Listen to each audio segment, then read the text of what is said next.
और देश में मुसलमानों की सबसे बड़ी संस्था all India Muslim personal law board एक बार फिर से एक्टिव हो गई है। नदवा में कल इनकी एक अहम बैठक हुई और इस बैठक में किन मुद्दों पर चर्चा की गई, इस पूरे मामले पर AIMPLB के संस्थापक सदस्य मोहम्मद सुलेमान से हमारे संवाददाता श्याम तिवारी ने खास बातचीत की है।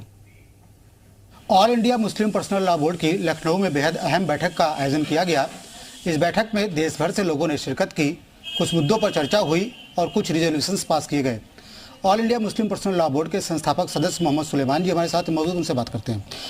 सर, ये बताइए कि क्या मुद्दे थे जिन पर कल चर्चा हुई और क्या रिजोल्यूशंस पास हुए? All India Muslim personal board की कार्यकारिणी की मीटिंग जो है रूटीन मीटिंग होती रहती है और जो समस्याएं खड़ी होती हैं उस समय उन समस्याओं को एजेंडे में शामिल किया जाता है।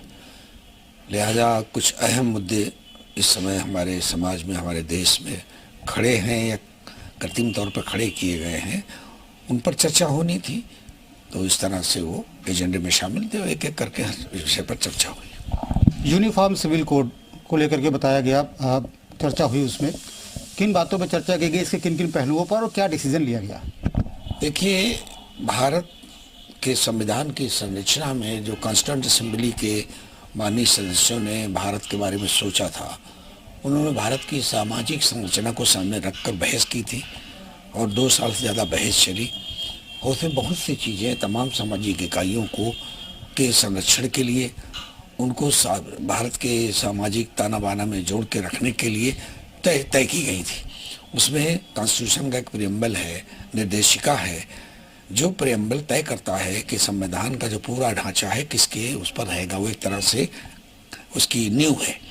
तो उस प्रवेशिका में, निर्देशिका में जो भी कह लिए, प्रस्तावना में कुछ चीज़ें हैं जो मौलिक अधिकार के उसमें आते हैं, फंडामेंटल राइट्स जिसे कहते हैं हम, जो बदले नहीं जा सकते। किसी समय अगर संसद में 3/4 अक्सरियत भी किसी को आ जाए तो उन मौलिक अधिकारों को वो बदल नहीं सकते, छीन नहीं सकते।